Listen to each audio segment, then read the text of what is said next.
Billionaire dreams. I know niggas who played ball and gave it up for lean. Millionaire thoughts, billionaire dreams, but my account in overdraft, I'm about to scream. Rich man greed, A poor man prayers, every man bleeds. but look how God made us. Too many losses, it's only right that we win. Yeah, I made a promise I'm never gonna lose again. Under the Fair Use Act, these videos are for information and educational purposes, and I do not own the rights to any of these videos that are shown. All rights reserved to the original content creators. Yo, what's going on? It's your boy SL550, and this is the Never Gonna Lose Again podcast. Today, man, we're going to get into a few things, but before we start, man, make sure you like, share, and subscribe to the channel. Your boy truly appreciate it. I definitely been getting people tapping in, and it's much appreciated. Listen, man, I got a new camera. I upgraded, but I am still working out the settings and everything. So if the quality isn't up to par or better, because it should be better, I'm still working out the camera. But I wanted to go live, and it's getting late. So let's get straight into it, man. Today, man, we're going to get into Brian Maxwell. We're going to tap in with Brian Maxwell. He has a video breaking down all this evidence from a prosecutor who basically clears Trump in this whole Epstein thing, which we already knew, though. Honestly, this ain't really shocking because, first of all, lawyers for the victims came out and already said basically Trump was actually helpful with the case, talked to them for numerous hours, actually helping them. Then you had, who was that? Basically, the Democrats had it.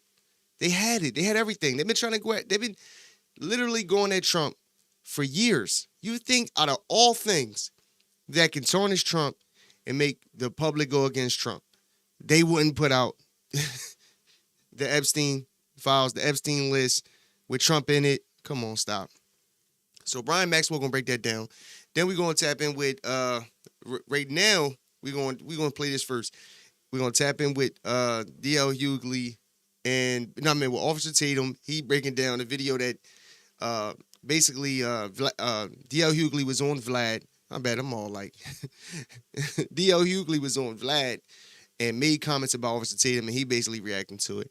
It was just funny. I wanted to only play it because this D.L Hugley is, it's crazy, bro. Like D.L Hugley, like you remember him from like the sitcoms and the stand-ups and like before like him really kind of giving his 2 cents on politics, and like this is like created like made him very angry, bro. Like when you look at him now, like he just looks angry.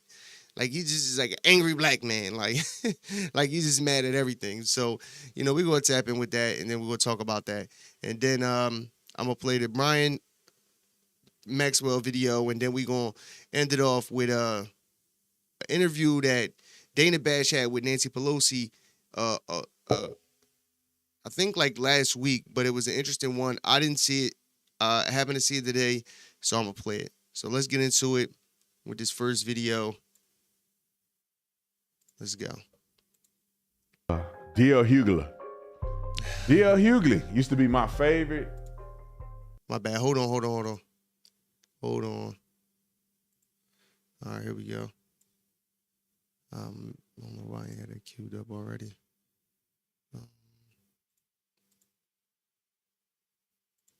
All right, let's go. My favorite comedian. What didn't happen to you, D.L? What didn't happen? My body boy decided that he gonna get on here and talk crazy about Brandon Tatum. He said I'm unimpressive or something he said. Come on, play the clip. I play the clip. I told Vlad on the comment section, I say, Vlad, you need to have me on your show. Somebody need to hear from Brandon Tatum about this foolery that DL saying. Roll the clip. Well, when I posted on my YouTube forum that you were coming to do an interview, someone brought up a back and forth you had with a guy named Brandon Tatum. I don't know who, Officer Tatum, right? Yeah, the guy, the cop. Right. The- The you know who I guy, no, am. he's not a cop. Do you know when you call yourself your old job, you don't think much of what you do now? okay. I understand. Come on. I don't call myself my old job. Just so happen it's a social media title. But your name ain't D.L Hugley, is it? Is that what you normally go by before you became a comedian?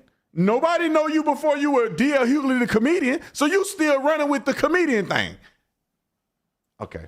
All right, roll the clip. When you call yourself, I think that he is a unremarkable human being. I think that the one viable commodity that black MAGA people are is their ability to regurgitate white supremacist talking points. Yeah.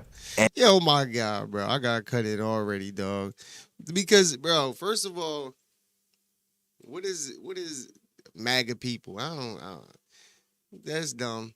Anyway, but bro, why does anybody that voted for Trump is a white supremacist? Like, I just don't, listen, bro.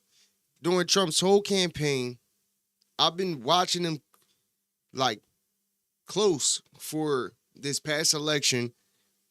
I haven't heard anything that is, same thing with Charlie Kirk. I haven't heard anything that is racist, like literally racist, white supremacist, whatever you want to call it. Like, I haven't heard any of it. And I'm just trying to, if anybody has anything where Trump said some wild racist shit, or even Charlie Kirk, like, can you send it to me? Because I just haven't heard that. Like, so this talking point is kind of like weak. And they can only do it a couple, they're not refillable. So when your only value is saying bad about black people, I don't need you to do it. I don't need just you to do it. Anybody can do that after that. So I think he's an unremarkable man who's the kind of human being that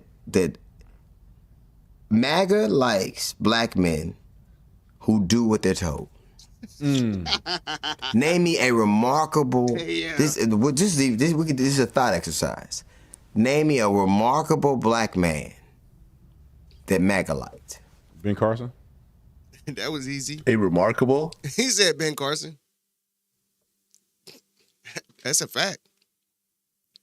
Ben Carson is a remarkable black man. I'm talking about remarkable, that all of us can agree is a remarkable human being. Ben Carson? Steve Harvey.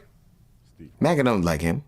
I mean, he met with Donald Meeting Trump. with him, I'm talking about with MAGA champions him, like a Tatum or like a Byron Donalds or like let me think. those people. Name me a is Clarence Thomas remarkable? Yes. No. He's obedient. Is Tim Scott remarkable? He said he obedient. He's obedient. I mean, Kanye's remarkable in certain ways. Kanye's a remarkable man who they co-opted, but his experience, they glommed onto him. They kind of be attracted to each other. But even he says things they don't like. Right. What they don't understand, MAGA likes Republicans. MAGA likes black men for the same way they pick their dogs, because they're obedient. They'll never have a stamp or school. They'll never be remarkable. Do you know why Clarence Thomas got the job? Because Thurgood Marshall was retiring. Correct. And they needed a black dude, and he was the only one around. He never spoke for decades. He never issued a minority or majority opinion. If Clarence Thomas didn't take a picture with the Supreme Court, they thought he was a janitor. He would have thought he was a janitor that was photobombing. And he is one of the, and the thing that's funny now is that with Charlie Kirk gone, this new iteration of white supremacists has no use for people like that.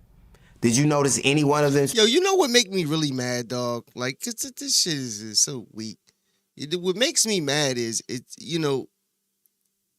there's been a real part of history where white supremacy reigned supreme, right, over black people. And it's just like kind of a disrespect to everybody, even white people, because black people, people like D.L Hugley don't do anything but, make white people feel uncomfortable for being white because their ancestors might have had slaves, might have not. You know, like it don't even matter. Like I don't understand like why they keep this going, bro. Yo, it's like they just don't want, like, bro, it's gonna be there. It's part of history, bro. Slavery, Jim Crow, segregation, Martin Luther King. These people will forever be remembered, bro. You know what I mean? Like they act like as if like tomorrow people are just gonna just poof and just everything is just gonna disappear and nobody's gonna remember the Malcolm X's and the things that, you know, black people went through in this country. It really wasn't even that long ago, to be honest with you. But it's been long enough for people to really be like, come on, bro. You know what I'm saying? Like, I played that video. I can't remember his name off top. It's like, you know, I just found a clip of him, but he was talking about it, you know, way back in the, like, I think it was like 2001. Forget his name, man. I'm mad. I can't remember his name. But he was even saying, like, man, yo, white people and shit, but people just don't care, bro. Like, people like D.L Hugley keep spitting out all of this racism shit, but people just don't care anymore, bro. You know what I mean? And it takes away from, like, real racist people, real racism that might be going on in the world, because it's around. It's definitely in certain parts. You know what I mean? But this dude acts like, bro, I haven't heard anything. You know what I mean? You think if Donald Trump was truly racist and did or said anything that was truly, you think I will fuck with Donald Trump, bro? No, I wouldn't, bro.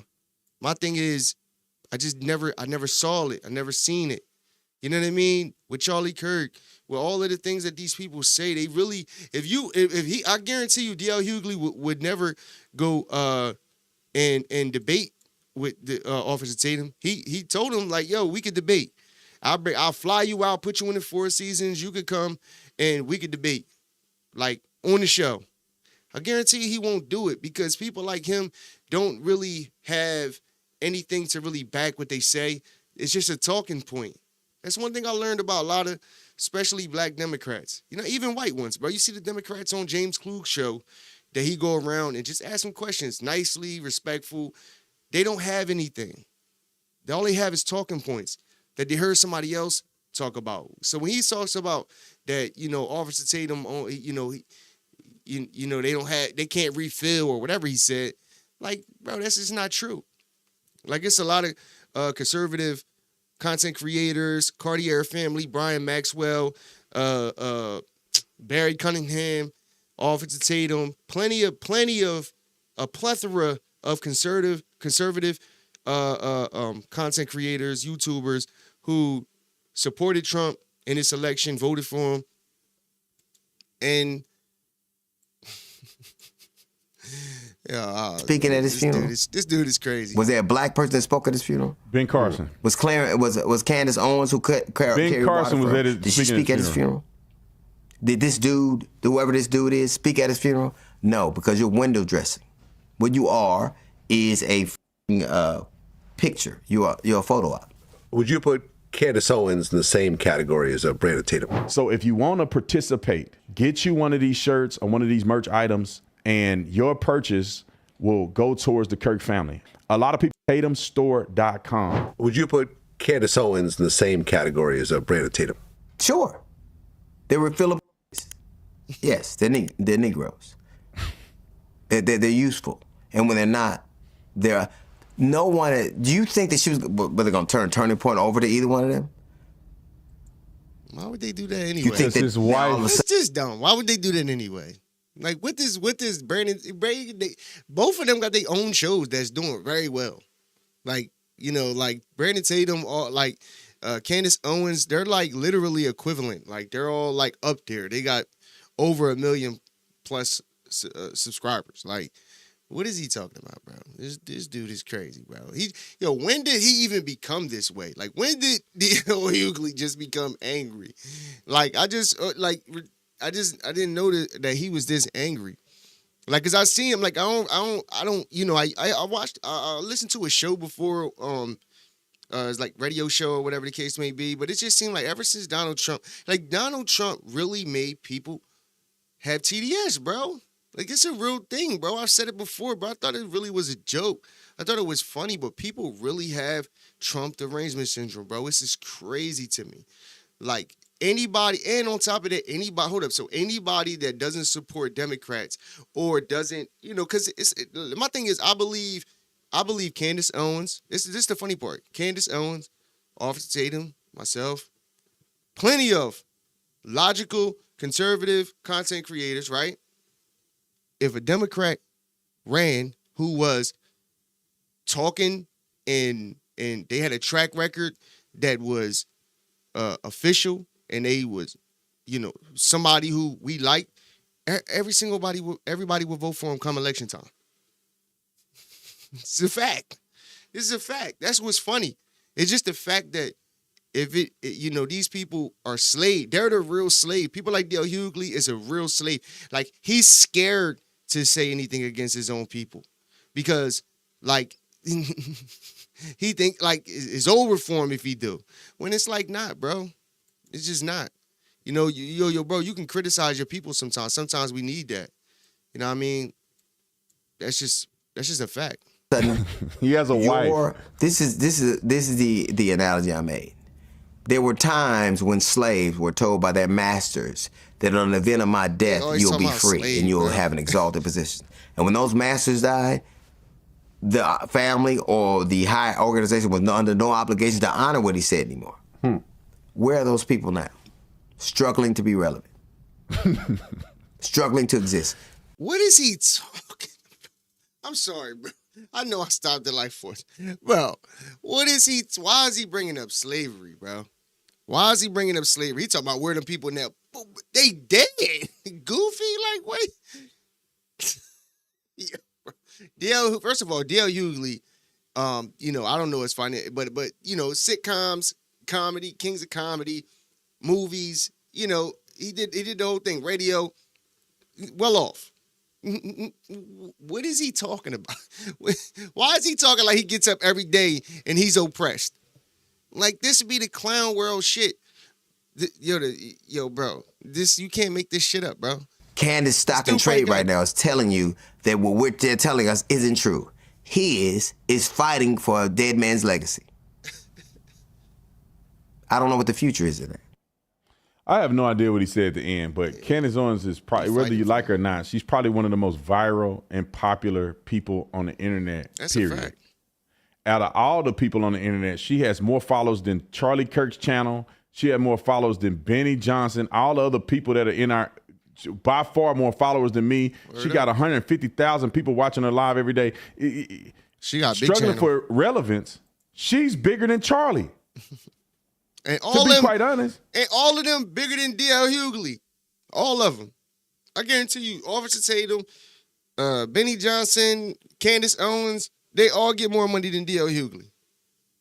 Guaranteed. And what's hilarious is he talk all this shit against white people, right? And white supremacy and all that. You know what I mean? He be trying to play around, but bro, he got white friends. He fuck with white people. He probably had a white girlfriend, a couple years ago, whatever. Who cares? My whole thing is, dog, why do they make everything racial, bro? Everything goes back to race with these people, bro. It's always race. Like, God damn, they want you to be a slave so bad, bro. They want us to be slaves, so they want us locked in chains. They want us to be branded. Bro, these people crazy. She has always been a bigger brand than Charlie as far as influence. What are y'all saying, bro? That's why her and Charlie worked together, and she drove a lot of the traffic too. And Charlie is obviously incredible, but Candace is a big firebrand. Now, I ain't gonna say, let's shut up, Brandon. Okay, but when you go down the list, they go, well, Brandon and Candace didn't take over Turning Point. Well, because he have a wife, fool. A man will leave his legacy to his wife. He's not gonna leave his legacy to anybody else, because none of them white boys took over, did they? Did Benny take over? Did Tyler take over? Did Andrew take over? Name a white person that took over. His wife, fool. He put his wife up there to take over. And they say, well, you're not used. Byron Donalds is leading the polls as the governor of Florida. What are you saying? Charlie Kirk didn't have nobody. The Turning Point USA absolved Blexit. What are you saying? And then, yeah, it wasn't a lot of black people that spoke at his funeral. D.L. Hugley, how many white people speak at your funeral? None. You won't have a single white person at your funeral. So quit acting like you somehow shocked that a person who's white, who mostly their friends are white, wouldn't have a ton of black people at their funeral. What, you want this to be an affirmative action funeral? Yeah. You want to have a DEI funeral? He got to have a, you know, me and Charlie were friends, but me and him ain't talking every day like that. But I honored the man. We were friends. If he ever need anything from me, I got him. I've been working with him since 2017. I don't consider myself to be his top 5 friends and nothing like that. I'm a grown man. I got kids and stuff. I'm not at Turning Point USA doing a podcast with him every day. He got his world, I got my world, but we came together like this on a unified mission. But at the end of the day, people like DL are mad because I left his plantation. Facts. Negro, you simping for the white man on the Democrat ticket. You're talking about us. You are a useful idiot. You are the one telling people to vote for Democrats, and Democrats ain't never done nothing for black people. When have you been featured, DL, on anything that Democrats are doing? Kamala ain't had put you on. Biden didn't put you on. Obama didn't put you on. But you sitting here saying we the ones getting, y'all the ones looking like. I ain't even think about that. He do be glazing them motherfuckers, and they don't even. I ain't never see him market anything or nothing. I mean, I heard him talk about politics on his show. I think that's probably maybe it, but that's like a fool. Y'all going for a party that didn't have a black president as a candidate. Y'all picked another old white man, and you talking about us. If we simping, y'all simping. Then y'all go out and the vice president is a woman who went horizontal to go vertical in a career, and they don't even call her a black woman. She's an Indian and black woman. They don't even give her she Indian and black. She can't just be a black woman. Barack Obama was mixed. They won't even put up a real black Indian person in y'all Jamaican stuff. And who she pick as a vice president? The first black vice president as a running mate, she pick a white dude. They want the Mexicans, and you still simping for them. They want Mexicans. They not helping y'all. And DL, I'll debate you any day, anytime. I put on the chat. I'll fly you out here first class. You can stay in the 4 seasons. We can have a real conversation. I'll bring you on a podcast. Tell me what he gonna do that somehow we control. I want to see it. By who? Last time I checked, the Officer Tatum Corporation is run by me. Everything that I do, I own. What are you doing, DL? What art thou doing? You ain't doing nothing, bro. He said, you on Vlad TV talking as a washed up comedian, and you don't own none of your own stuff. You probably doing a podcast on somebody else's network that they own, and you a host on their network. Get out of here, boy. But pull up if you want to. We'll have a debate. We can do it on the Zoom. I'm sick of y'all fake black dudes out here talking about black, and you ain't done nothing to legitimately support black people, pushing people to vote for Democrat. They just mad because we ain't on the Democrat plantation no more. That's a fact. We not. That's a fact, bro. We're gonna end it with that. But that is true though, bro. It be bro. My thing is I want to see them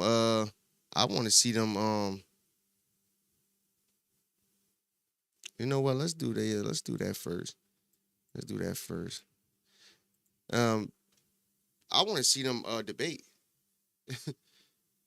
Yeah, because I want to see, because like you'll see him talking to, callers on the phone who might tap in, but they kind of control the narrative on it. But I want to see him. I want to see him debate somebody specifically about the Democrat, Republican, black issues and all of that stuff, because they like to call people coons and house niggas, but bro. Y'all was cool. Y'all was cool when y'all cool with them kicking the men out the house so women can get welfare. They them niggas. You know what I'm saying? But then quick to call you a house nigga. They crazy, bro. Anyway, man, let's get into so somebody chopped this up and put this together. For it's called Left Lane on YouTube. Left Lane Zone, I think. But this was an interview that Nancy Pelosi had with Dana Bash, but Dana Bash was kind of pushing back on Nancy Pelosi a lot, you know, and she was, you know, doing what politicians do, you know, at least Trump, what he used to say, Trump said, I hit him with the bob and weave, but I always come back. What you're saying about where the differences are, and they are very big. They are voting yes on what we say here in Washington, a clean CR, a bill to keep the government running for 7 weeks, and Democrats are voting no, and for the reasons you just said. So how are they shutting down the government? First of all, it isn't a clean CR. Okay. So let's not stipulate to that. It's not a clean CR. What do they have in it? Going into that. The point is, look how quick she's trying to. But look, she just had to put that in there, but she said, "How isn't it?" And she just want to skip over it, but it is. It's the same CR bill that they voted for. We already discussed this. Who created Social Security, Medicare, Medicaid, the Affordable Care Act, all of that, are now being asked, reject that so all we can give a things that tax are cut hurting to the black rich. community specifically. We're not doing it. And it isn't a question of, well, let's come back together so we can discuss it. That isn't going to happen. They had that chance. Now they just have to open government with it as a stipulation. So how do you get there? Would it be the president saying he's willing to engage in negotiations? Is it, I mean, what do you actually need tangibly to get there? Well, let me just... In this exchange, CNN's Dana Bash wasn't just moderating. She was challenging the logic of Washington's blame game. Pelosi came armed with talking points, but Bash came armed with math and a question no one in power ever wants to hear. How does that add up? I'm so pleased with Hakeem Jeffries and the role he's playing for our House Democrats, Chuck, of course. But here's the thing. Everything important springs from the people. The public knows that this is wrong for them. This is a kitchen table issue for them. This is a kitchen table issue. They want costs lowered. The Republicans are raising the cost. And this is, our members have been all over the country spreading the word. Lincoln, public sentiment is everything. With it, you can accomplish almost anything. And that is what we were doing. They're going to hear from their own constituents that government has to open up under these conditions. And the conditions are that you want them to just automatically raise or extend, I should say, the subsidies for Obamacare? Yeah, not to cancel them, but also it has to be in the law. When you say cancel, they expire at the end of the year. Yeah, so they must be expired. Without any kind of negotiation over it, because they want reforms. What reforms do they want? They want it to reduce. They want. So you just don't buy any of it. What do you mean reforms? But look, this is why she's laughing. She's not laughing. She doesn't like getting pushback. Like, they're so used to coming on these channels, on these news stations, and basically putting out goofy shit. But see, the one thing that they didn't anticipate was that even the left-leaning legacy media was going to push back on them about this, because this is serious. They shut down the government over political shit. That's all it's about. They're mad because Trump is winning in every category. On top of that, he's getting illegal immigrants out, no questions asked. You see it every single day. ICE is everywhere, all across the nation, getting illegal immigrants out of the country. Then he's saying, when this one big beautiful bill passes, illegal immigrants are not allowed to get any type of, social services, welfare, all that. You know what I mean? And if you able-bodied, your ass got to go to work. This is the thing, though. Like, bro, even if you the person who wants to stay home, be lazy, and be a bum, right? You still got to be logical in the sense of saying, like, I get why he doing it. I don't want him to do it, but I get it. Because you got to be a retard to say that able-bodied men, specifically, because Mike Johnson never said able-bodied women, so more so they are being more lenient for women, which is understandable. Cool, right? But able-bodied, grown-ass men who is able to go to work is choosing to be bums, is soaking up taxpayer resources that could be going to people who really need it, veterans, or just other things that are going on that we have issues with in America. But no, Democrats, they want to give it to illegal immigrants. They want to give it to just anybody. They just want anybody to be able to sign up and you can get it. I'm just telling you what they've been on TV saying constantly. I know that's what they say on TV, but look at history, look at the experience. When he was president before, he was going to whatever. He said Obamacare sucks. Minds, bro. That's what he said. Obamacare sucks. It's not about reforms. We're all interested in reforms all the time. The subsidies are a reform. Under Biden, they are an improvement over the Affordable Care Act, and I'm very proud of the Affordable Care Act and the reforms. But they have not. They wanted over 70 times. They voted to repeal the Affordable Care Act. But this is a very specific part of the Affordable Care Act that you know better than I is popular in a lot of their districts and that's across the country. And you say, how are we going to open it? We're going to open it because it's very popular well among Democrats, among Republicans, and among independents. But you also mentioned making cuts to programs that Congress had already approved, raising. So you're talking about a wide array and wide range of wants and sort of demands that Democrats have. You've been through. Bro, why is Dana Bash trying to be nice, bro? Just call it what it is, bro. Just call it what it is. That's the problem with them that I don't like. Like, listen, bro, right is right and wrong is wrong. And you're supposed to be a non-biased news organization, which we know they're not. But still, that's what they're supposed to be. They're supposed to be non-biased. But instead of her just saying, like, she's saying it, but she's saying it in a way where, you know, she's kind of downplaying it. Well, no, y'all want some wild shit to be in this bill, in the CR bill. Y'all want some wild shit to be in there. And Trump, Mike Johnson, they made it clear that it's not. So at this point, you're literally shutting down the government and playing games for nothing. Because you're not going to win. You don't have the people on your side. That's a lie. Come on, bro. I respect the strategy. Yo, we're going to have people all across the nation and act like they're in an uproar about all of this. When they're not.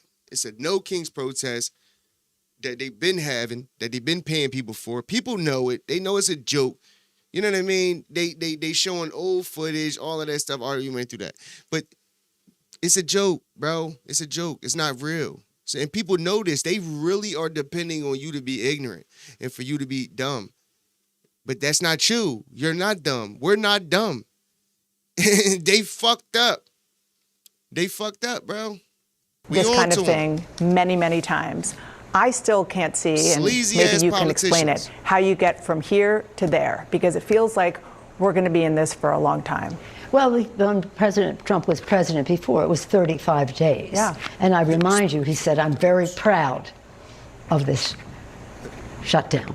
That's the words he used, because they don't believe in governance, and then they don't believe in the work that government does. So now they're saying they may not pay the employees that do the work, which the law that he signed says they must pay. Well, let me ask you about that. I'm glad you brought that up, because not only are they suggesting that perhaps they will not pay some furloughed workers, they're also still holding out the possibility of just firing federal workers.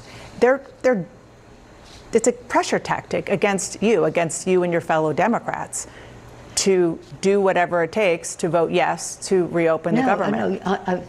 With all due respect, they were going to fire these people anyway.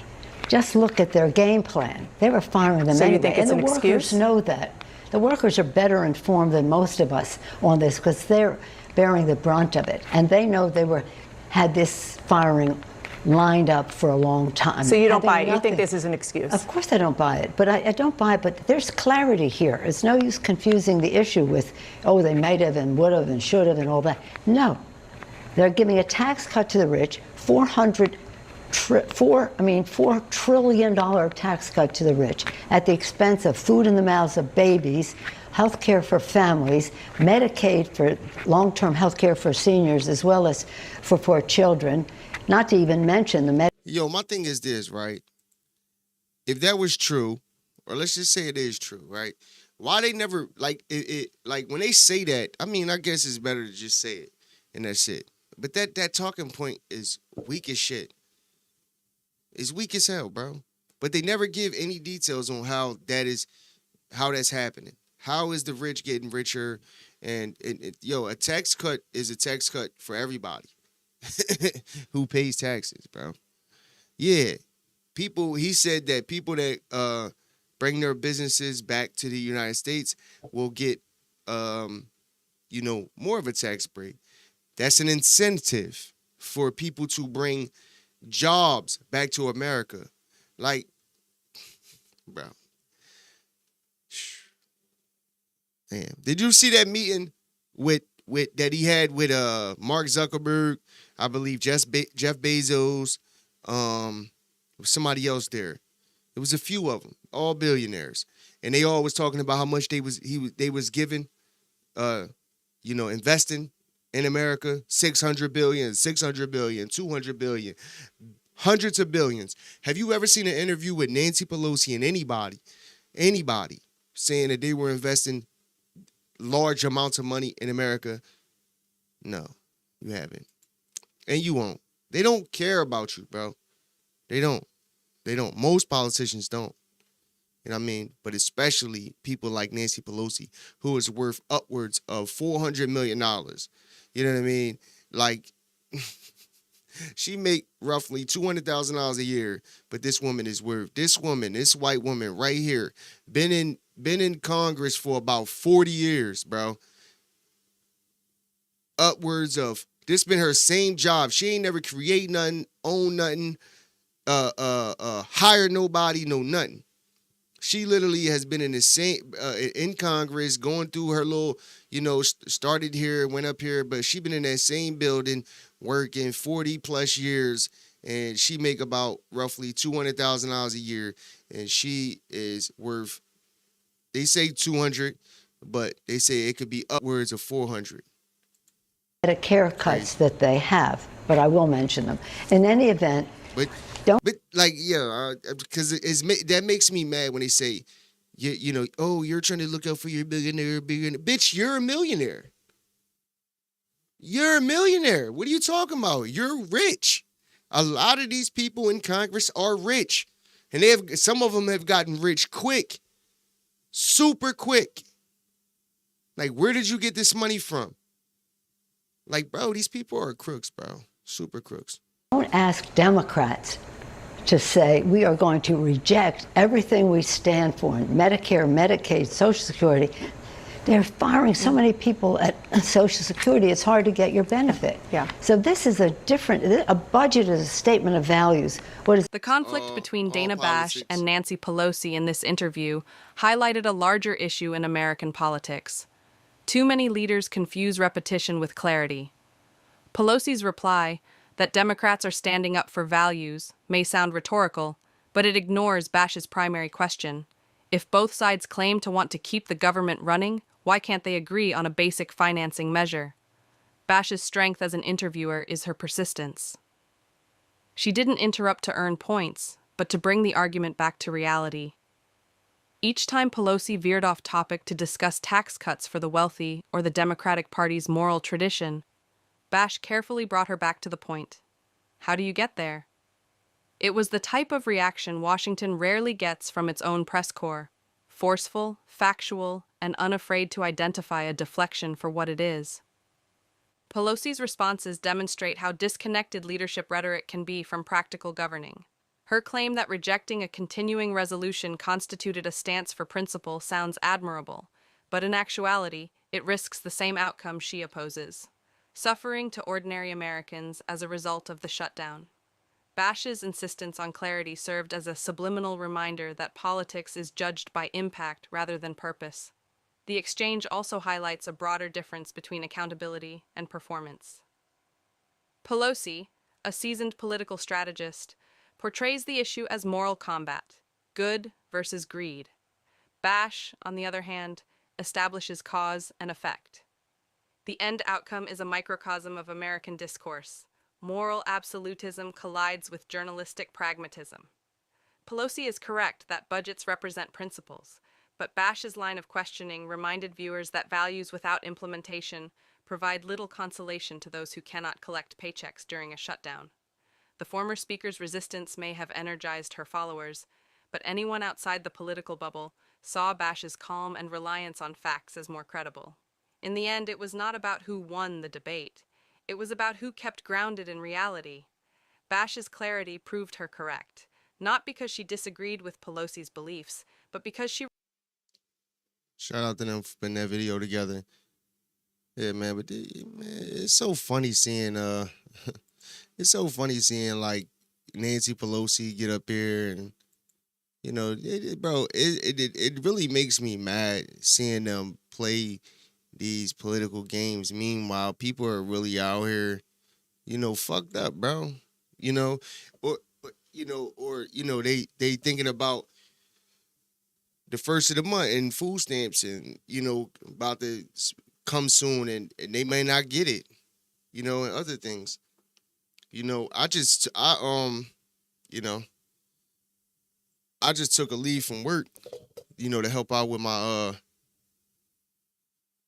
with my kids, with my wife. And I mean, I might be waiting for a minute. I don't know. We'll see. But, that's just the nature of the beast. But these people are just frauds, man. It's so crazy, bro. It's so crazy how much you can learn in a short period of time. And it just gives you, that's why I feel like history is so important, because it gives you a good outlook on why we are where we are today. And you could look back not too long ago and see, you could go back, because a lot of people wasn't into politics until now. I would say, certain people, obviously, but a lot of people wasn't into politics, to be honest with you. Like, people really just started getting into this, which is a good thing, because we need to be. We need to be informed about what's going on, because this is why so many people like Nancy Pelosi are shaking up and stuttering and really like trying to, they're good at it because they've been doing their seasoned. She's seasoned. She's been doing this for 4 decades. So she, you know what I mean? She knows how to play the game. She knows this shit. But, when you start looking into this stuff and you realize, like, yo, they really playing with people's lives. Like, like they think this shit is a joke. And, then, I don't know, but that shit weird, man. But let's get into this joint with Brian Maxwell. Made a good video, man, about breaking down this whole thing with Trump, Epstein, and, let's get into it.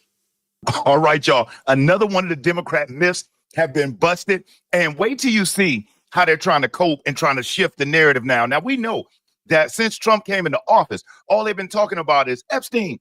Epstein, that's all he want. Release this and release that. Oh, they're hiding something. He's all on it. Even though we know that he did know the man, just like Epstein knew a bunch of powerful people. And in this video, I'm going to show you not just what we know about Bill Clinton. Wait till you see who you're going to hear from and whose wife speaks up about the fact that her husband was ensnared with him and got caught up in one of the traps. And wait till you find out what billionaire even had people working for him in their home that had all types of crazy images and videos with young people. It's going to blow your mind. So let's get off into it. Stick with me on this one. Now, as you see, it says Alex Acosta cleared Trump of wrongdoing in the Epstein case, GOP say. Now, Alex Acosta, he was the prosecutor in the case against Epstein. All right. And he was the one that they ended up giving Epstein 1 year, like a year and a day, where he had to go to prison. And they was asking him, he was brought in by the House Oversight Committee. And on the House Oversight Committee, you got Democrats and you've got Republicans. Jamie Comer is the chairman, but then you got Robert Garcia, who is the co-chair. Garcia is the left-wing radical gay Hispanic guy out of California. And so they bring Alex Acosta in because they want to hammer him home under oath about, A, how did Epstein get such a sweetheart deal? And then B, where was Trump at? What did Trump do? So Acosta, let me go through the article real quick and then wait till you see these video clips. So Alex Acosta cleared Trump of wrongdoing in the Epstein case, GOP says. Republicans on the House Oversight and Government Reform Committee took a victory lap Friday after releasing a transcript of their recent interview with former U.S. Attorney Alex Acosta regarding Jeffrey Epstein, saying it provides evidence President Donald Trump was not involved in the case against the late convicted offender. Acosta never talked to Trump about Epstein. Hold on. So does this mean that's the reason why when Joe Biden and his administration had all of these files in their possession, they never came out with anything? Is that the reason? Because that makes sense. It makes sense because that's the art. Like whenever everybody's in the street, they're like, well, Trump doesn't want to drop the Epstein files because he's in them. And it's like, well, why didn't Joe Biden do it in his administration? I mean, they only been going after Donald Trump for, a decade. I think that they would have used that one out of all the ones they made up.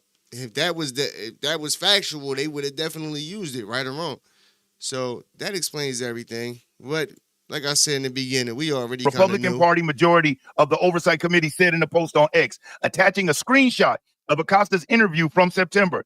Not in person, not on the phone, not over email. At one point in the exchange between lawmakers and Acosta, who appeared before the committee as part of its ongoing investigation into the case, Oversight Committee ranking member Robert Garcia, the Democrat out of California, asked, so you never, the entire time you were U.S. attorney, you never spoke once to Donald Trump?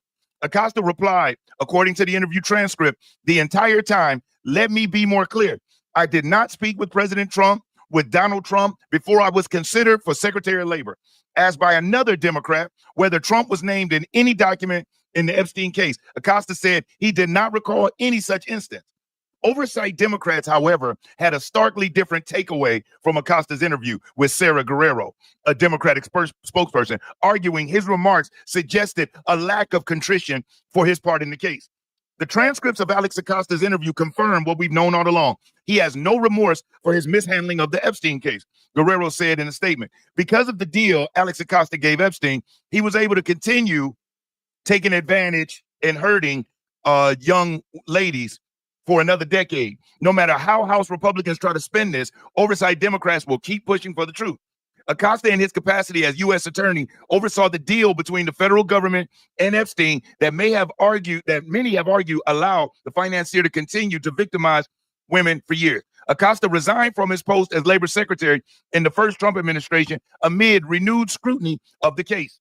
He told congressional investigators last month that the decision to resign was his choice and not by the urging of the White House. The panel has been probing the case for months after a subcommittee in July compelled the full committee chair, Rev. James Comer, to subpoena the Justice Department for documents.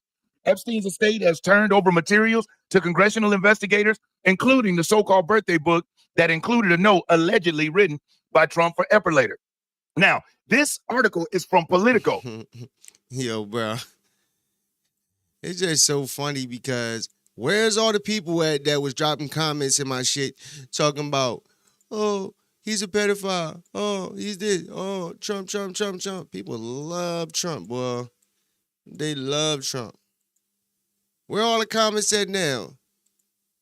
When you got the proof, I want to see people like Brian Tyler Cohen come out and apologize to Trump for calling for making accusations against him on this whole Epstein thing. And if you know anything about the outlets, then you know Politico is a left-wing radical propaganda arm of the Democrats. Now, if you notice what the oversight spokeswoman, Sarah Guerrero, said, she said, let me go back to it. She said, it confirms what we've known all along. He had no remorse for his mishandling of the case. So now the narrative is shifted because now they got what they want. They've been trying to find if Trump was in it. And now under oath, the federal prosecuting attorney said, no, Trump wasn't in it, never spoke to the man, and there was nothing that he could recall that had him involved in it. So now the Democrats are shifting the narrative. Let me tell you why. Because also what has come out, because they did a document dump this past Friday on October the 16th. They dropped the documents out. And inside of these documents, or should I say the 17th, inside of these documents, it revealed some exposing information, but not on who the Democrats wanted. As a matter of fact, their persistence is going to hurt their team, and I'm here for it. So let's get off into what's really going on. So first off, who's helping all of these Democrat-led, charges to get this information? It's Thomas Massey. Now, I know there's some people say, oh, I like Massey because he says that we shouldn't do income taxes. And he says, yeah, but he votes with the Democrats a lot of the times. And you know why? Because he doesn't like Donald Trump. You want to know why? Because Mitch McConnell and President Trump don't get along. And remember, Massey is a Kentuckian. Guess who else doesn't get along with President Trump? Rand Paul. Guess what state he represents? Kentucky. So you got a Kentucky congressman and 2 Kentucky senators that dislike President Trump. And so they're helping Democrats spearhead this smear campaign against the president. And so I've been on to Thomas Massey for a couple years now. He is a rhino in the truest form, just like Rand. But what they do is they say things that they know the diehard libertarians love. And they say things that conservatives love. But behind closed doors, they are rhinos. Any chance they get, they'll stick it to America just to try to stick it to Trump. And Massey is one of the worst of them. As a matter of fact, President Trump knows that Massey's been doing this. Check out what the president had to say about it. President Trump said, whatever happened to Senator Rand Paul, he was never great, but he went really bad. Got him elected twice in the great Commonwealth of Kentucky, but he just never votes positively for the Republican Party. He's a nasty little guy, much like Congressman Thomas Massey, a.k.a. Rand Paul Jr., also of Kentucky, which I won 3 times. Even in Trump, Texas, bro, like when he said he's a nasty little guy, I can see him. I can really picture him. I can picture him saying it right now, like, he's a nasty little guy. Hey, yo, I just want to know, though, bro, why is it like, oh, my God. Hold on. Get over there. Fuck. I tapped my foot on the damn camera. My bad. Anyway, yo, I just want to know why, same thing with the immigration stuff. Like, they go so hard about immigration. Why haven't they put that much effort to when Obama did it? You know what I mean? Like, the Epstein thing. Joe Biden them had it for 4 years. Nobody said anything about it, bro. I didn't see no Congress people knocking on prisons for immigrants. All we seen was them flying them in, busing them in, letting them come in right on in over the border. Plenty of people went down to the border, had interviews with border agents and everything. We know the truth on these things, bro. And like Brian said, I do believe the more they try to, drop the Epstein files, they're going to get a lot of things in these files that they don't really want to get.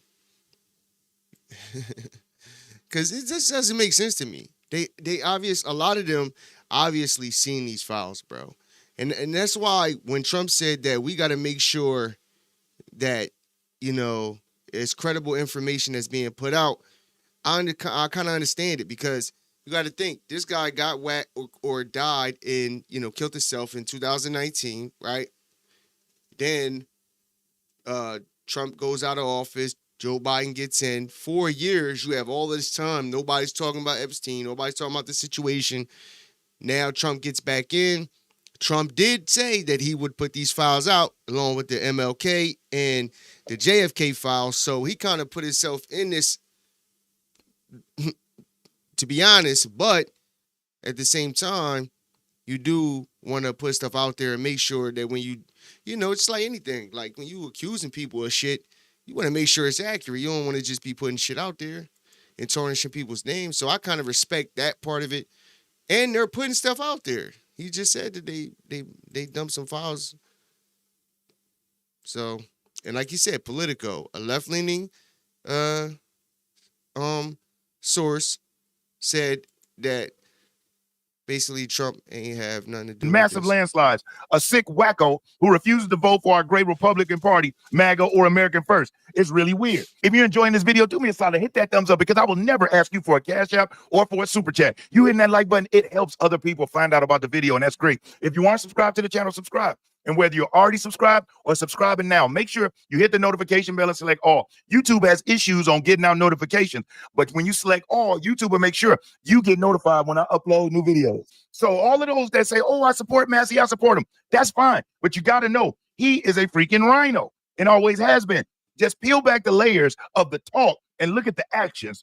So now check this out, because in the Democrats' effort, they want to expose Trump with these files. The videos I'm about to show you is going to expose and bring down the people that the Democrats revere. Check out this first clip from CNN.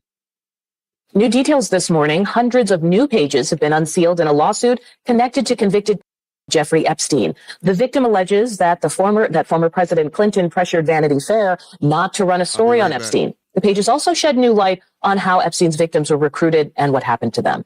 CNN's Gene Cesaris joins us now. And Gene, we're talking about 900 pages here, so there's a lot to go through. What new details have come out? Well, they came out last night combing through them. And, you know, this all stems from a 2015 civil suit brought by Virginia Giuffre against Ghislaine Maxwell.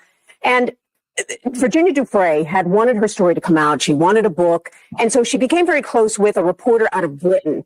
And this reporter was encouraging her to go to the Vanity Fair magazine to have them do an article on it. And here is what, in a newly undisclosed email from 2011, here's what Virginia Giuffre says. She says, considering that B. Clinton walked into VF, Vanity Fair, and threatened them not to write sex trafficking articles about his good friend, J.E., Jeffrey Epstein, so she didn't want to do it. Wow. So that's just one. I just wanted to set the tone for you so you see. Because how often do we hear the Democrats talking about Bill Clinton reaching out to Vanity Fair and stopping a story on his buddy? Now, remember the name Vanity Fair because they're going to come back up in this video here in a little bit. Now, with that being said, now, after the Democrats came out of that closed door oversight committee session where the prosecuting attorney said that President Trump had nothing to do with it, listen to how they switched the narrative now. Listen to what their focus is now. Circumstances of this 13-month sentence was a joke. I mean, it's a complete and utter joke. He continued to abuse and rape so many other women after that. And the other notable piece in all of this is through some of the documents that we have been able to get from the Department of Justice through the Oversight Committee subpoena demonstrate that so many of these rich and powerful men, whether it be Elon Musk, Steve Bannon, Steve Bannon, and others, even after Jeffrey Epstein was a convicted predator and trafficker and still continued to meet with him, to want to visit Epstein Island, to engage with him. And so the cover up is just so extreme. And at this point, there is no excuse for the Trump White House continuing to cover this up. And partial transparency is no longer acceptable. We need the full files immediately. So they keep saying this full files. And what it is, they release flight laws that show Bill Clinton flew 26 times to the, not just flew, to the island. Not only that, he visited his home multiple times. And Epstein even visited the White House 12 times when Bill Clinton was there. But they keep wanting to make it, first they want to make it about Trump. But you see now their objective, they want to make this federal prosecutor, they're going to smear him. And they want to shift the narrative because Bill Clinton is just one name. You see how they name Steve Bannon and Elon Musk and Peter Thiel. These folks are powerful men. And we know that Epstein was in those circles because he fronted as a financier. And so when you're working with that much money, regardless on what you're doing, you're going to rub shoulders with different people. But he didn't just rub shoulders with Trump and He rubbed shoulders with Elon Musk. There's nothing in the transcript or in the document say Musk did anything, Steve Bannon did anything, or Peter Thiel did anything. The Democrats keep throwing those names out to avoid the names that really are accused of doing actual things. That's why they throw out Elon Musk. They know Elon Musk wasn't connected to anything nefarious with him or Steve Bannon. But you know who is? Hey, yo, he going to show some stuff too, bro. He going to show some shit that goes along with the narrative. Because remember, I was talking about in a previous video about Israel and how much AIPAC and how they're not registered as a foreign agent and how much impact they have on policy and shit in America. So he's going to show some shit that goes along with the narrative that Jeffrey Epstein might have been Mossad. He might have been part of like a spy or whatever you want to call him, a financier for Israel, and was blackmailing these people like Bill Clinton and them. You know what I mean? You know, who knows the scenario, but it doesn't make sense that this guy had this much influence. I mean, depending on how you look at it, but from what they call him, like you can understand if he was like a Hollywood mogul or like a George Soros who owns all of these things, like you can understand the influence part. But this dude was kind of like regular. You know what I mean? In a way. But he gonna show some interesting shit that maybe that's the reason why, Israel kind of has a lot of influence in America. Wait till I show you. I want to give a big shout out to the sponsor of this video, Chapter. And here's why. When my mom hits 65, it'll help you figure out exactly which plan. Divorce is a painful process, even when it's what both parties want. It's ended their 27-year marriage. This is also blackmail buying. My bad. Check this out of Melinda Gates. I'm going to let her talk. This clip is a little long, so just check it out. You don't want to miss this. It's not one thing, it was many things. But I did not like that he had. Oh, I'm going to stop this. This is also Vanity Fair. This is her Vanity Fair interview with Gayle King. So remember I said Vanity Fair will come back up. It's here. Meetings with Jeffrey Epstein. He was evil personified. I had nightmares about it afterwards. Melinda French Gates opens up following her and Bill's divorce and the role Jeffrey Epstein played in their split. The power couple revealed last year that they ended their 27-year marriage. Any of the questions remaining about what Bill's relationship there was, those are for Bill to answer. That's Melinda sitting down with CBS Morning's Gayle King on Thursday, the first wide-ranging interview since the split announcement in May. Divorce is a painful process, even when it's what both parties want. It still is a very painful, personal decision. It wasn't one moment or one specific thing that happened. There just came a point in time where there was enough there that I realized it just wasn't healthy, and I couldn't trust what we had. Among those contributing factors, Bill's connection to convicted offender Jeffrey Epstein. The disgraced financier died in jail in 2019 while awaiting trial for trafficking charges. You know, it was also widely reported that Bill had a friendship or business or some kind of contact with Jeffrey Epstein. It's not one thing, it was many things. But I did not like that he'd had meetings with Jeffrey Epstein, no. Mm-hmm. Mm-hmm. And you made that clear to him. Not good old Bill. I made that clear to them. Melinda admits she met Epstein and doesn't mince words about her first impression. I wanted to see who this man was. Now I have to pause it because this image here, I'm just going to take it back a little bit. I promise I'll let it go back up. This right here, that's Alan Dershowitz, the Democrat superpower attorney, Alan Dershowitz, who now has become a supporter of Trump all of a sudden since he's in the mix with the Epstein thing. But let me let it go back. And was. But that's because I believe, if I'm not mistaken, Alan Dershowitz was Epstein's lawyer.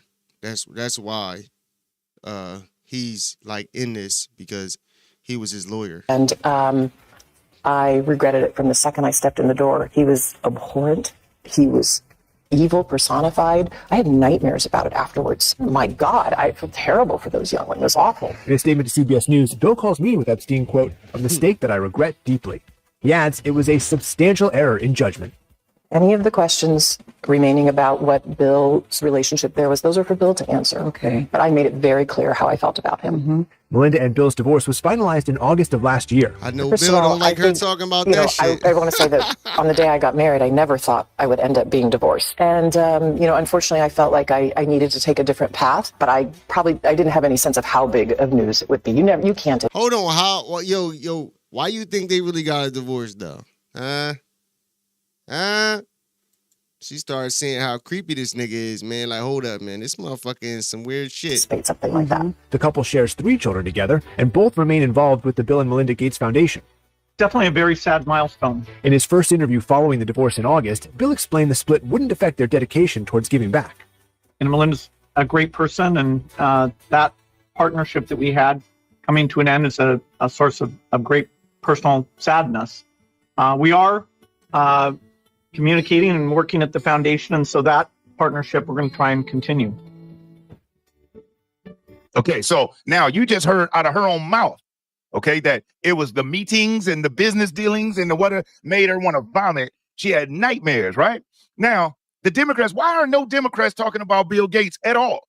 Have you ever even heard them bring up Bill Gates in it? Or the fact that there was a 16-year-old tennis player from, I think it was Sweden or Australia, allegedly, who Epstein caught Bill Gates with because he connected him and blackmailed the man. And his wife got wind of it, and it was a done deal. Okay, so now that was her. Oh my God, bro. Hold on. I had to look this up real quick. Yeah, she ain't gonna say too much. Yeah. They said this. Sorry, excuse my language. She said she got like 76 billion from divorce. Damn. She done came up. God damn. She got 76 bills. Yeah, she ain't gonna say too much, but she let it be known her husband was into some weird shit. Let's listen to what Bill has to say about the situation because it's his wife, and you know he said that that's the only thing that he regrets. Let's hear from Bill himself. Now, one of the issues that dogs you is that of your relationship with Jeffrey Epstein. Do you regret the relationship that you maintained with him against Melinda's advice and wishes? Oh, I've said that I mean, this is, you're going way back in time, but yeah, New audience. I will say for the, over 100th time, yeah, I shouldn't have had dinners with him. Dinners. You hear what he said? Epstein had a way of compromising people. Is that what Melinda was warning you about? No. Look, I shouldn't have dinners with him. Nah, nigga. Your wife already said, motherfucker, that you had more than dinners with this guy. You heard? I mean, I had dinner with him, and that's all. And that you regret the relationship, the acquaintance? That I had dinner with him. And the relationship between the foundation and Epstein, which that sound like something like that sound like if they ask you about this, just say you had dinner with them. And if they keep being persistent, just say you had dinner with them. Any relationship of any kind. That's just straight PR. You see how uncomfortable he got when she brought that up, and he talking about, oh, you're going way back, way back. This all came out in the 2000s. Right. This ain't like the 60s or 70s or before he started Microsoft. And then he even lied and said, well, yeah, I had dinner with him. Dude, your wife is on TV in an interview with Gayle King saying y'all had meetings. He had been to the house. She had your nightmares. wife had met him. Y'all hung out. And remember the 16-year-old alleged tennis player? You see how quick he was willing to lie? And this is the man who they put in charge of the jabs going in. Oh, I know that. Ooh, reportedly threatened to expose Gates' relationship with Russian bridge player Mila Antonova. Bill, you's a freak booty motherfucker. In people's bodies? Since when did this Microsoft brainiac go from that to being like the czar on health? Also, he did that TED Talk. And if you've never seen the clip where Bill Gates is on record at a TED Talk stating that... Hold up, he about to say something. I made a short on this. Go on my shorts. I made a shirt on this. He could help reduce the population by as much as 9 or 10% through vaccines and through other healthcare vehicles. Now, the world today has 6.8 billion people. That's headed up to about 9 billion. Now, if we do a really great job on new vaccines, healthcare, reproductive health. Hold on, dog. This nigga, now I did this already. I played this. I got a short on my page. You can check it out. He's playing it right now. But he said if we do a really good job, like he emphasized it. Hold on, let's play it. We could lower that by perhaps 10 or 15%. Oh my God. Well, common sense would tell you if you have a man standing in front of you saying he's going to reduce the world's population by 10 or 15% using vaccines, what does that mean to you? So how else would you reduce the population?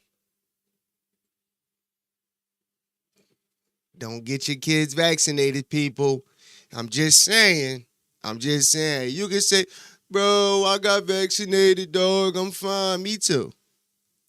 But times change, you heard? And when a motherfucker like Bill Gates, who got large money like he does and influence like he does, is publicly, this nigga was on a TED Talk. I'm talking about this was part of his performance. He said, clearly, clear as day, if we do really good with vaccines and reproductive health care, which is what we know. We know the A word. I'm going to say it because I don't give a abortions, right? If we do good with vaccines and abortions, you know, we could lower that number of the population to about 10 to 15%. They out here slowly whacking niggas.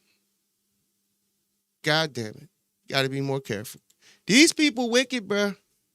Through jabs. Wicked as Unless hell. there was something wrong with him, right? This man is the double talker and you just heard him lie, but that's not it. That's a fact. Check out this report about one of Bill Gates' employees and engineers at a house. Check this out. And tonight he's charged with having and trading a massive amount of child. KIRO 7's Gary Horker is live near the Gates compound in Medina. And Gary, this man worked Straight as weirdos. an engineer for the family.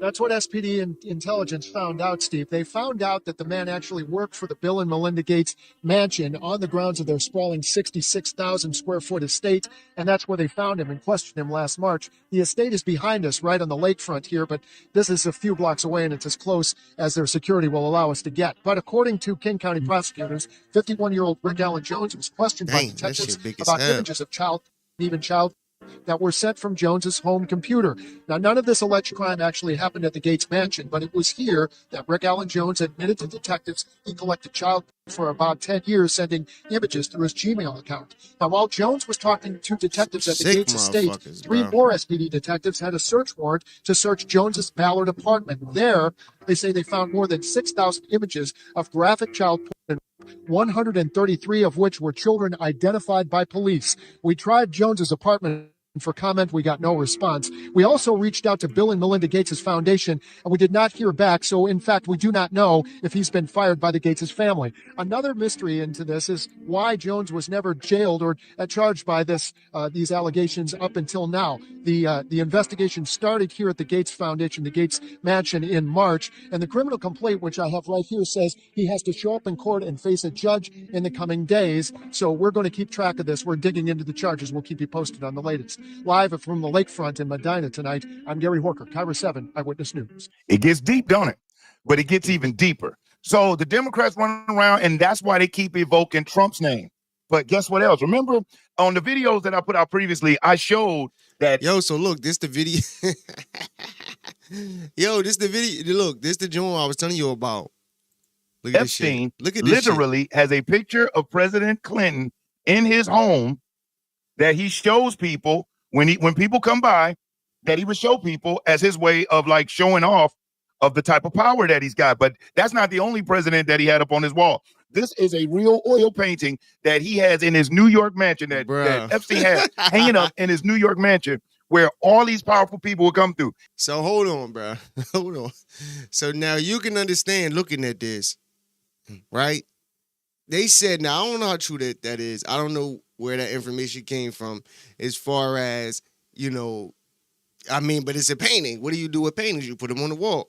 So it would be crazy if he had it on the wall when people came through and was like, yo, look, I got Bill on the wall in the blue dress and some heels. Yo, bro, this is a picture of Bill Clinton in a blue dress with some heels on, bro. Oh, my God. And that's a picture of a former president in a blue dress and heels. The alleged same type of blue dress that Lewinsky wore. Okay, that's what makes it so funny, but that's not it. Yo, why they got his hand on his chin? Another oil painting that he had up in his home, one of George W. Bush. And it got him playing with paper airplanes and with little. I think this one is even crazy. Like, now they both crazy, but this one is crazy too because, right? So George W. Bush, 9/11, he's sitting on the floor, you know, like a kid with a paper airplane, right? That's a subliminal message. Building blocks. This is another oil painting that he has up in his mansion in New York. Now, how does a financier get to paint and have these disrespectful, childlike photos or feminine photos of former presidents? And at the time, George Bush may have been in office at the time that he did that one, and Clinton just left office in 2000. So how is it that this man has those up in the walls, and these gentlemen know it, and they can't say, hey, take it down for everybody to see?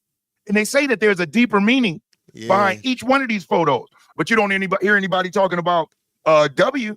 Nobody brings up W. Now check out this this video of this nut job in this leftist, and this is how leftists think, who just believe. Now this video here was released on the 11th, October the 11th, before the document dump and before the release of the testimony, of the transcript from the testimony with Alex Acosta, the prosecutor on the case. So now that that's come out, you don't hear it on the media. You don't see it anywhere because it doesn't fit their narrative. But check out this whack job. You're at the ICE facility here in Portland, Oregon. What brings you out? Well, lots of issues. I think there's so many we can't even count them. Give me a few. Let's see.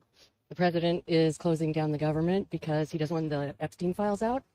And he's a He's already an adjudicated user. 26 other people accused. So President, hard to respect. So let's just keep the government closed so nobody knows what's happening. What about the Epstein files? How come Biden didn't release them? I think they assumed the DOJ would be on it. They could have buried Trump if they would have released those. They should have. So maybe Trump's not on him. Oh, he's on him. The girls are going to talk. The girls are going to talk. They're going to talk. Leave it to the women. It's also upset about Portland because of what Oh happened my in God, these people are Describe so to me what it's like weird, living in bro. Portland. Oh my He's got goodness. giant orange baby. I love it. I've been here all my life. I'm a fourth generation Oregonian. I have a fifth generation daughter and a sixth generation grandson. I'm a local physician. Oh my God, bro. This is somebody's physician, bro. Oh my God, bro. Our country is in shambles, my nigga. God damn. You can't make this shit up, bro. What is it looking like? Let me see. Oh my God, that is poor. That's pretty much it, though. You know, I'm gonna end it right there with that. But bro, this shit is getting out of control, bro. I ain't even gonna lie, man. And she's not the only one, bro. We talking about school teachers, doctors, lawyers, all types of different people, man, out here protesting, and they just don't even know. Honestly, bro, they don't even. They're obviously a lot of them are paid, but there are people that are out there because they genuinely believe these things. And hey, man, yo, people are so weird, bro. That's crazy. I can't believe she's a physician, bro. And she's not the only one, bro. I've seen videos with other women, guys who are in these positions that, you know, in the healthcare world, in schools, these are teachers who are teaching your children, bro, that are just straight complete nut jobs, bro. So, you know, we'll see what comes out of it, but, you know, when it comes to the Democrats, bro, they're going to keep pushing for, you know, division and all that. They, you know, it's projection. Of course, they're going to say, oh, you know, they're trying to divide us and all that. But no, y'all are trying to divide people. You know, that's why they have made the D.L Hugleys of the world. You know what I mean? Like, they had that, like, he's a product of the Democratic Party. You know what I mean? So that's the type of people they create. People like her who is dressed as a clown. Like, you're dressed, you look ridiculous. You're out there with a sign and don't even know what you're talking about. And then every time you have, because you got people like N.G.L.A that go out here and do that on a regular basis. And I see him all the time having conversations with people, and he's like actually well versed in a lot of subjects when it comes to politics. So he's able to really go back and forth with, you know, specific years, times, and everything. And people always rage quit with N.G.L.A. And he's very respectful, very nice. If they don't want to speak no more, he doesn't push the issue or nothing. I've showed him on the channel, and I might actually show, I was going to actually show him today. That's why I'm talking about him, because I was going to show a video that he had today. Probably show it tomorrow. But, you know, they don't have nothing. Anytime he brings up anything, or, you know, he gives them actual facts, like even that simple question that the lady asked, she said, well, why didn't Joe Biden them do it? Oh, well, they probably assumed that the DOJ was going to be on it. You know, bro, these people have no clue, bro. It's crazy. But that's the show for today, man. Hope y'all like it, man. If you do, please hit that like button, comment down below. If you disagree, agree with anything in the video. Yo, real soon, man, I really want to start, like, trying to debate, you know, or, you know, start, you know, networking with other content creators who want to come on together, talk about specific subjects. My man, he actually hit me with a comment on a previous video, said he want to collab on the topic I was talking about in my last video. So we might do that soon, man. I want to start, you know, spicing it up a little bit, man. And yeah, y'all gonna see some new things real soon, man. You know, I got a little bit of time, so I'm trying to make things more better.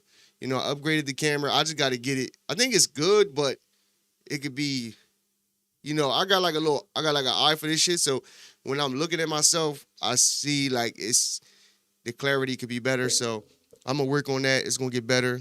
So I'm working on the channel, a little bit of upgrades. We're gonna make it a little better. But yo, that's the show for today, man. It's your boy SL550. This is the Never Gonna Lose Again podcast. Make sure y'all like, share, comment, subscribe. Help your boy on the road to monetization. I truly appreciate everybody that do tap in with me and, sit in for the time. I appreciate it. You know what I mean? Make sure if you're not subscribe to the channel. Also hit that like button. It's your boy SL. I'm out. Millionaire thoughts, billionaire dreams. I know niggas who played ball and gave it up for lean. Millionaire thoughts, billionaire dreams, but my account in overdraft, I'm about to scream. Rich man greed, a poor man prayers. Every man bleeds, but look how God made us. Too many losses, it's only right that we win. Yeah, I made a promise I'm never gonna lose again.